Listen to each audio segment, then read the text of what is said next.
আসসালামু আলাইকুম। আশা করি সবাই অনেক ভালো আছেন। আমিও অনেক ভালো আছি। আজকে আপনাদের সামনে আসলাম অনেক দিন পর। অ্যাকচুয়ালি আমি ভিডিও মেকিংয়ে রেগুলার ছিলাম না, তো আশা করছি এখন রেগুলার হব। আর আজকে যে রেসিপিটা নিয়ে এসেছি আপনাদের জন্য, এই রেসিপিটা করতে গেলে আমার আসলে একটা পুরনো প্রবাদ বাক্য মনে পড়ে যায় যে নদীর পানি ঘোলাও ভালো, জাতের মেয়ে কালো ভালো। তো আপনারা নিশ্চয়ই বুঝতে পারছেন আমি কোন রেসিপিটা নিয়ে আসছি। হ্যাঁ, ঠিকই ধরেছেন। আমরা আজকে যে রেসিপিটা শিখব সেটা হচ্ছে চট্টগ্রামের ঐতিহ্যবাহী গরুর কালো ভুনা, গরুর মাংসের কালো ভুনা। তো চলেন আমরা এক এক করে দেখে নিই। একদম অথেন্টিক চিটাগাংয়ের যে রেসিপিটা, সেটাই আজকে আপনাদেরকে আমি দেখানোর চেষ্টা করছি।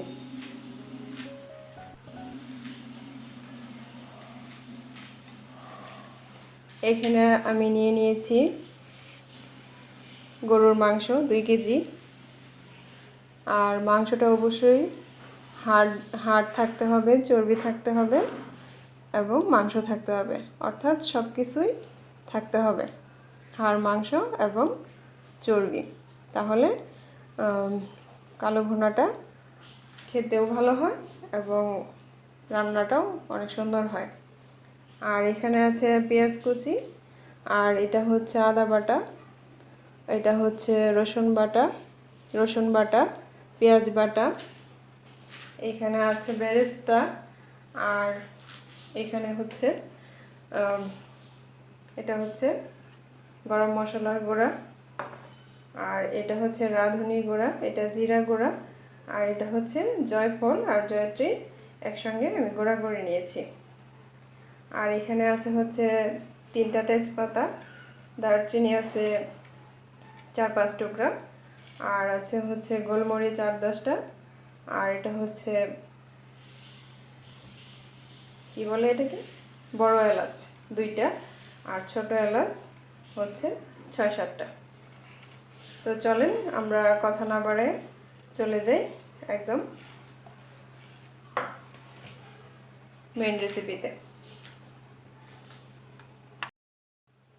আমি একটা হাঁড়ি নিয়েছি, হাঁড়িতে আমি সব কিছু দিয়ে দিব।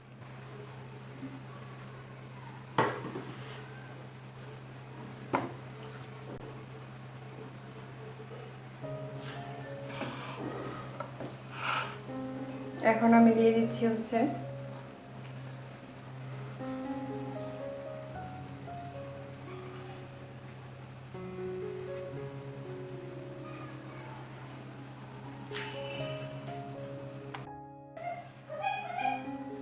আমরা এখন একে একে সব মশলাগুলো দিয়ে নেব। এখানে আমি প্রথমে দিয়ে নিচ্ছি পেঁয়াজ কুচি 1 কাপ পরিমাণ,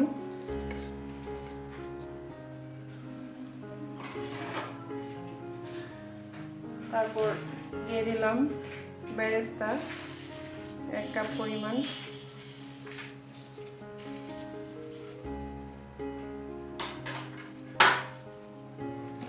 তারপর দিয়ে দিলাম 3-4টা তেজপাতা, 4-5 টুকরা হচ্ছে দারচিনি, 2টা বড় এলাচ, তারপর হচ্ছে 6-7টা ছোট এলাচ, লং দিয়ে দিব এরকম 6-7টা, আর গোলমরিচ দিব 8-10টা, গোলমরিচ আস্ত গোলমরিচ।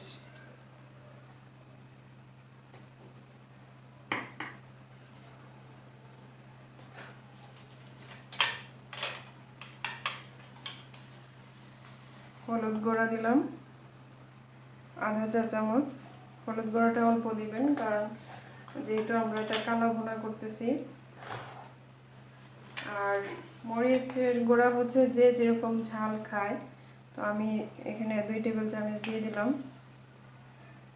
আপনারা কম খাইলে কম দিতে পারবেন, ঝাল বেশি খাইলে বেশি দিতে পারবেন। আর হচ্ছে ধনিয়া গুঁড়া দিয়ে দিলাম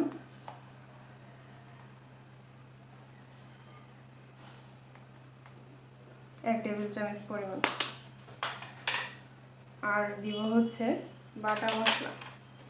এখন বাটা মশলার মধ্যে এখানে আদা বাটা দিয়ে দিব আমি 1 টেবিল চামচ পরিমাণ, রসুন বাটা দিব 1 টেবিল চামচ পরিমাণ, আর দিব হচ্ছে পেঁয়াজ বাটা।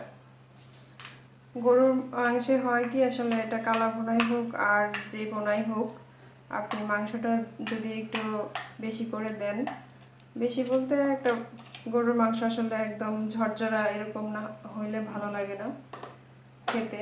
মাংসটা একটু বেশি হইলে গরুর মাংসটা খেতে ভালো লাগে। আর দিয়ে দিচ্ছি হচ্ছে জিরা 1 চামচ। এটা জিরাটা তেলে আপনি গুঁড়ো করে নেবেন, দিয়ে দিলাম। আর হচ্ছে গরুর মাংসের ব্যাপারটা যেটা বলতেছিলাম, যে এখানে আসলে একটু মশলাটা একটু বেশিই লাগে, ঠিক আছে? তো মশলার পরিমাণটা কম হইলে মাংসটাও এত টেস্ট হয় না, সেই জন্য এখানে মশলার পরিমাণটা একটু বুঝে দিতে হয়, যেন একদম পারফেক্ট হয়, একদম কমও না আবার একদম বেশিও না। তো এখন দিয়ে দিব হচ্ছে তেল। যে তেলটা আমি যে বেরেস্তা করেছি সেই তেলটাই দিয়ে দিচ্ছি। এখানে আছে প্রায় 1 কাপ।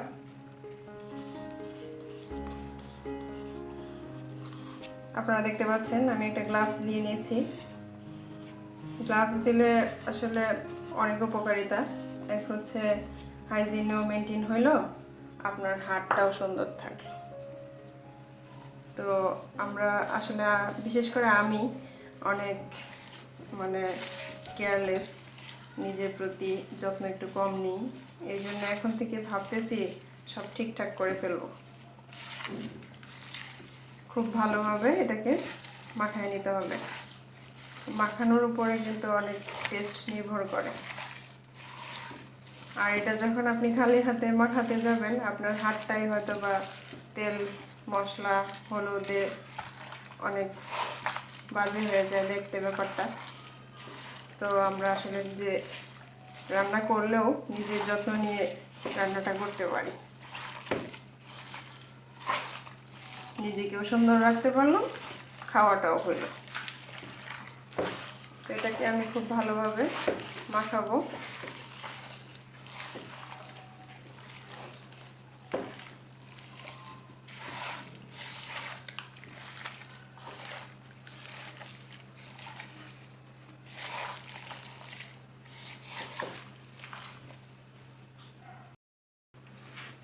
এটাকে ভালোভাবে মাখানোর পর আপনারা ইচ্ছে করলে এটাকে আধা ঘন্টা ঢেকে রেখে দিতে পারেন, তারপরে চুলা দিতে পারেন।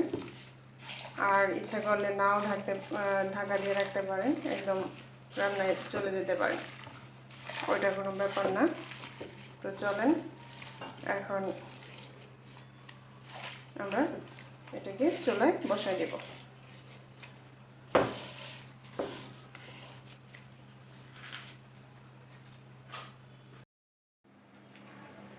এই যে আপনারা দেখতে পারতেছেন, এখন আমি চুলায় এটা হাঁড়িটা বসায় দিলাম। আর আপনাদের রেসিপি দেখাইতে দেখাইতে আমি নিজেই ভুলে গেছি যে লবণ দিতে হবে, ঠিক আছে? তো আমি লবণটা দিয়ে নিয়েছি। এখানে 2 টেবিল চামচ পরিমাণ লবণ দিবেন। আর অবশ্যই লবণটা চেক করবেন একটু যে ঠিক আছে কিনা সব। এখন আমি হাই হিটে এটাকে 5 মিনিট জাল দিব। কোনো পানি দিতে হবে না, ঠিক আছে? এই পর্যায়ে কোনো পানি দেওয়া যাবে না, এটা থেকে মাংসটা থেকে পানি উঠবে। তো এটাকে আমি এখন 5 মিনিট হাই হিটে জাল দিব। জাল দেওয়ার পর আমি দেখাচ্ছি আপনাদের কিভাবে করতে হবে। আরও কিছু মশলা অ্যাড করতে হবে, যেটা আমার মাংসটা সিদ্ধ হওয়ার আধা সিদ্ধ হওয়ার পরে ওই মশলাগুলো আমি অ্যাড করব, ঠিক আছে? চুলাটা হাই হিটে থাকা অবস্থায় আপনাকে কিন্তু বারবার নেড়ে দিতে হবে, না হলে নিচ দিয়ে লেগে যাবে। এই যে দেখেন, মিডিয়াম আঁচে রান্না করতে করতে পানি উঠেছে কতটা। এখনও কিন্তু আমি কোনো পানি দিইনি। এইভাবেই আমি আধা ঘন্টা 45 মিনিট মিডিয়াম আছে মাংসটাকে সিদ্ধ করব। আর এটার টেস্ট যে কতটুকু সেটা আসলে রান্না করে না। আপনারা দেখতে পাচ্ছেন মাংসের কালারটা চেঞ্জ হয়ে আসছে। এখন এই পর্যায়ে আমি বাকি মশলাগুলো দিয়ে দিব। আর আমি কোনো পানি অ্যাড করিনি, এখানে বাড়তি কোনো পানি আমি দিইনি। একটু ধৈর্য সহকারে মিডিয়াম আছে আপনাকে রান্নাটা করতে হবে। তাহলে এখন আমি দিয়ে দিচ্ছি গরম মশলার গুঁড়ি। এখানে আমি গরম মশলার গুঁড়ি করে রেখেছিলাম।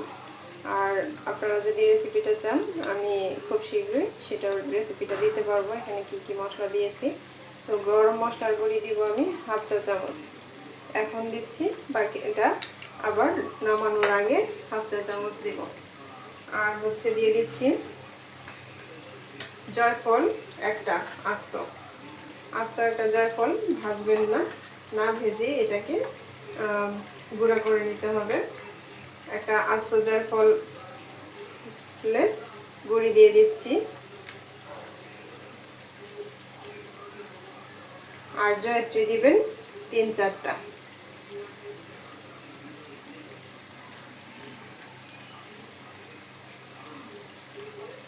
আর দিব হচ্ছে রাঁধুনি মশলার গুঁড়ি। রাঁধুনি মশলা এটা আপনারা বাজারে গিয়ে বললেই রাঁধুনি দিয়ে দিবে, বলতে হবে যে রাঁধুনি বা রাঁধুনি দেন আমাকে। তখন আপনারা এটা এনে গরম করে একটু হালকা গরম করে জিরার মতো গুঁড়া করে নেবেন। কিন্তু জৈন একটা বলে না, ওইটা না, কিন্তু এটা রাঁধুনি। আর রাঁধুনি মশলার গুঁড়ো দিয়ে দিচ্ছি আমি হাফ চা চামচ। আর হাফ চা চামচ দিব নামানোর আগে। তো এই হলো আমাদের বাকি মশলা অ্যাড করা হয়ে গেল। দিয়ে আমি এটাকে ভালোভাবে নেড়ে চেড়ে নিচ্ছি। আপনারা দেখতে পাচ্ছেন অলরেডি এটা কিন্তু কালো হয়ে যাচ্ছে।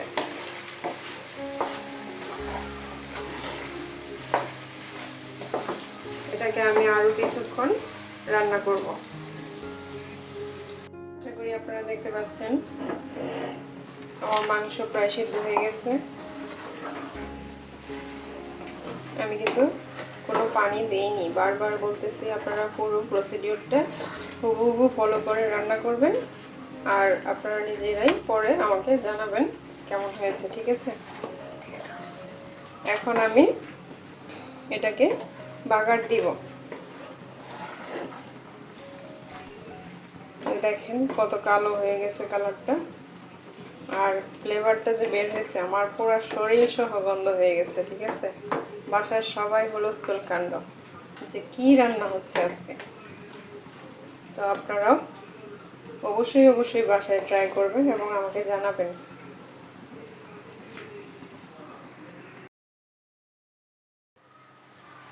আপনারা দেখতে পাচ্ছেন আমি এখানে দিয়ে দিয়েছি 4টা শুকনো মরিচ এবং হাফ কাপ সরিষার তেল। এটা কিন্তু সরিষারই তেল হতে হবে।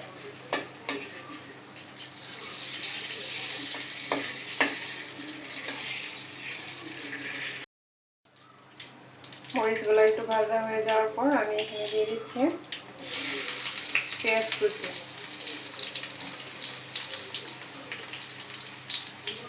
আর পেঁয়াজটা একটু হওয়ার পর দিয়ে হচ্ছে রসুন কুচি। আর এই যে বাগারটা যে এখন দিব, এই বাগারটা কিন্তু আপনি যে কোনো মাংসে এই বাগারটা ইউজ করতে পারবেন। আপনি নিজেই চিন্তা করে দেখবেন, তখন মানে একদম পুরা মাংসের ফ্লেভারটাই চেঞ্জ হয়ে যাবে এই বাগারের কারণে। এটা আপনারা যে কোনো মাংসে এই বাগারটা দিতে পারবেন।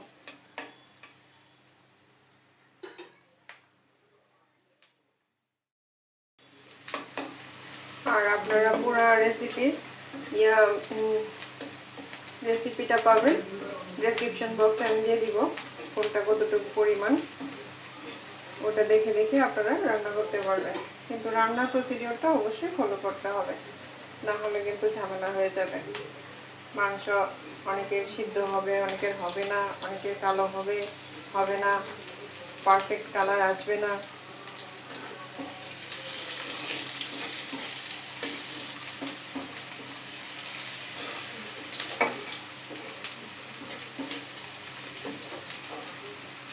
সত্যি কথা বলতে গেলে আমি আসলে এতটা গুছিয়ে রান্নাবান্না করতে পারি না, মানে হাতের কাছে যা থাকে তাই দিয়ে রান্নাবান্না করে ফেলি। খুব যাতে ইজি ওয়েটাই দেখানো যায় সেটাই আমি চেষ্টা করি সব সময়। ইজি ওয়েতে কীভাবে ভালো আউটপুটটা আনা যায়। এখন দিয়ে দিচ্ছি, আমি রসুন দিয়ে দিলাম কুচি, এখন দিয়ে দিব আদা কুচি।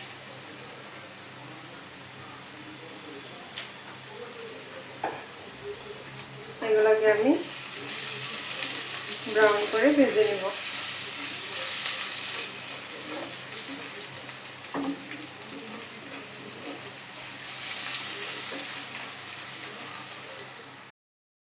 এই পর্যায়ে আমি এখন মাংসটা এটাতে ঢেলে দিব।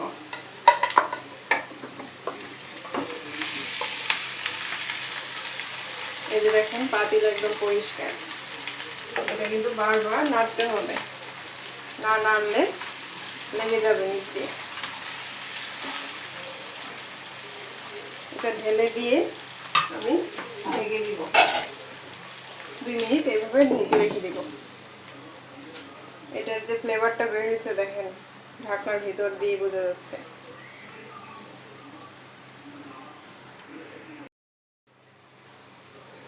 এখন আমি দিয়ে দিচ্ছি আর 1/2 চা চামচ গরম মশলার গুঁড়ি,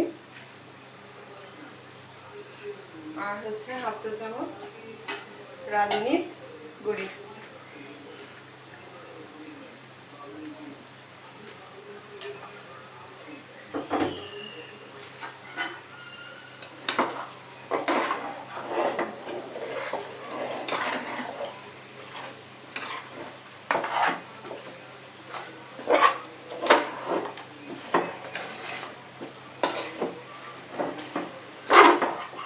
এটা কোনো ভাজা, মাংসটা কিন্তু ভাজাও যাবে না, একদম এটার ভিতর থেকেই কালো হয়ে আসবে। আমরা এইভাবে এটাকে একদম লো হিটে আরও 10 মিনিট রান্না করব। আমি 10 মিনিট পর চুলা থেকে নামিয়ে নিলাম। এই যে আপনারা নিশ্চয়ই দেখতে পাচ্ছেন, দিস ইজ কালা ভুনা।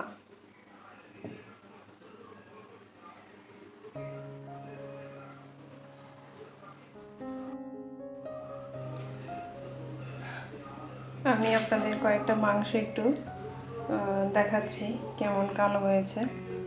এই দেখেন, এটা কিন্তু একদম মাংসটাই কালো হয়েছে এরকম। এবং দেখেন আমি পানি ছাড়াই মাংসটা কিন্তু খুলে খুলে আসতেছে।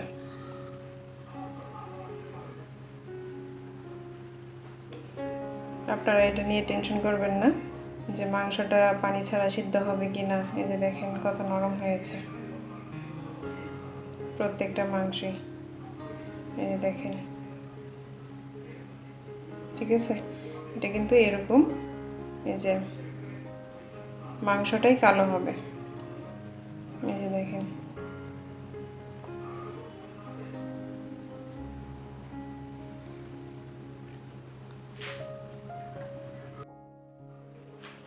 আমাদেরকে সাবস্ক্রাইব করে পাশে থাকবেন। সবাই অনেক ভালো থাকবেন।